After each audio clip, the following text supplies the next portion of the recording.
নমস্কার বন্ধুরা, recipe by Bulti cooking channel. আজ আপনাদের সঙ্গে শেয়ার করছি পটল ও মসুর ডালের সুন্দর একটি রেসিপি।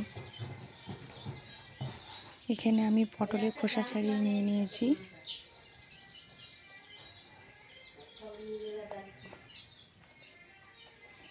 ওর সঙ্গে নিয়ে নিয়েছি 100 গ্রাম মসুর ডাল।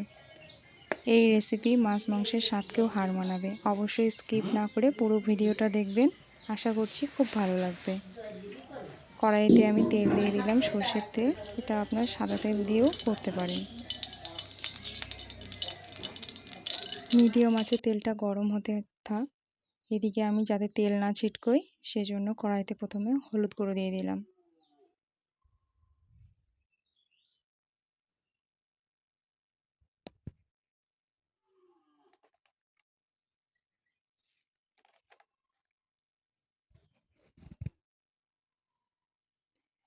ধীরে ধীরে আমি পটলগুলোকে দিয়ে দিলাম।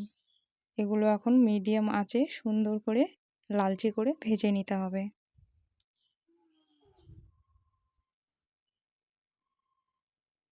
যারা চ্যানেলে নতুন এসেছেন প্লিজ বন্ধুরা চ্যানেলটিকে সাবস্ক্রাইব করে আমার পাশে থাকবেন।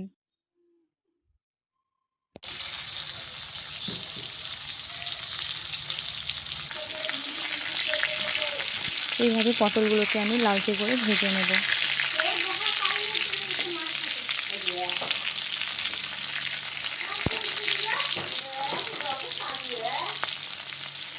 এই স্বাদ খুবই সুস্বাদু হয়।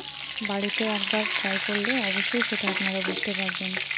এইভাবে পটলগুলোকে আমি ছাঁকনি দিয়ে তুলে নেব এবং এই ভেজে রাখা পটলগুলোর তেলে আমি একে একে সমস্ত ফোড়নগুলো দিয়ে দেব। প্রথমে আমি তেজপাতা ও গরম মশলা দিয়ে এবং একটু জিরে ফোড়ন দিয়ে দিলাম। মিডিয়াম সাইজের দুটো পেঁয়াজ কেটে কুচি করে রাখা সেটা আমি তেলে দিয়ে দিলাম। তারপর মিডিয়াম আঁচে নাড়াচাড়া করে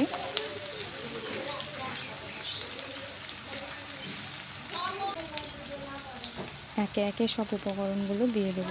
এবার রসুন বাটা দিয়ে দিলাম, এরপরে আদা বাটা,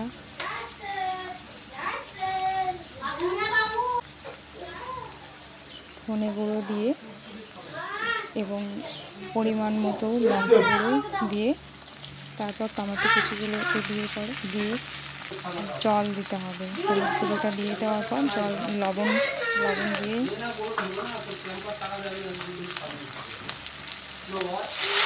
জল দিতে হবে যাতে বাটনাটা পড়ে না যায় এবং সুন্দর করে কষে নিতে হবে।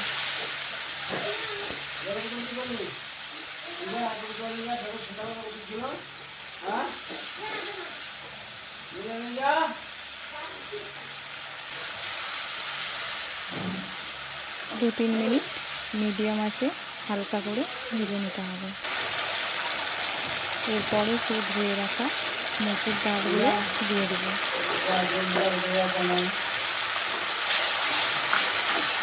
এগুলো 2-3 মিনিট কষে নিতে হবে ভালো করে, লাগবে তাই যাতে ডালের সঙ্গে মশলাটা ভালো করে মিক্সড হয়ে যায়।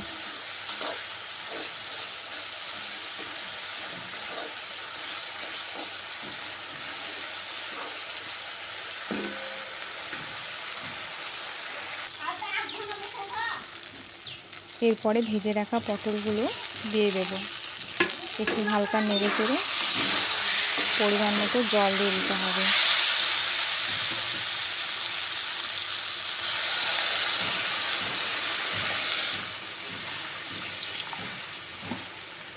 জল দিয়ে এবার মিডিয়াম আঁচে ফুটতে দেব। মিনিমাম 10-12 মিনিট ফুটতে হবে, তারপরে মসুর ডালটি ভালো করে সেদ্ধ হয়ে যাবে। এবার ঢাকনা দিয়ে রেখে দেব। 5-6 মিনিট পর আমি ঢাকনা তুলে দিলাম, দিয়ে লেগে গেছে নাকি তাই আমি খুন্তি দিয়ে ভালো করে ঘেঁটে দিলাম।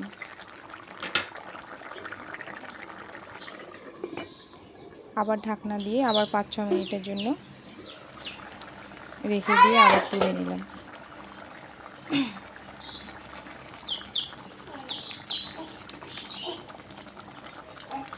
মসুর ডাল মোটামুটি হয়ে এসেছে।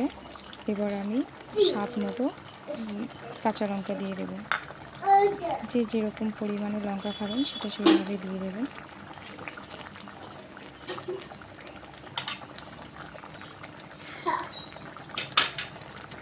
এক টেবিল চামচ মতো, হাফ টেবিল চামচ মতো আমি গরম মশলা গুঁড়ো ছড়িয়ে দেবো।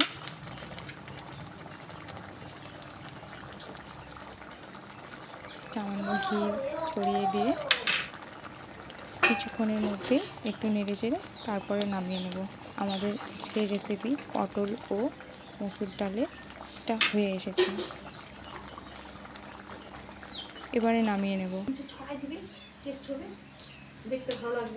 তো বন্ধুরা, পটল ও মসুর ডাল দিয়ে তৈরি এই রেসিপি বাড়িতে একবার হলেও ট্রাই করবেন, আশা করি খুব ভালো লাগবে।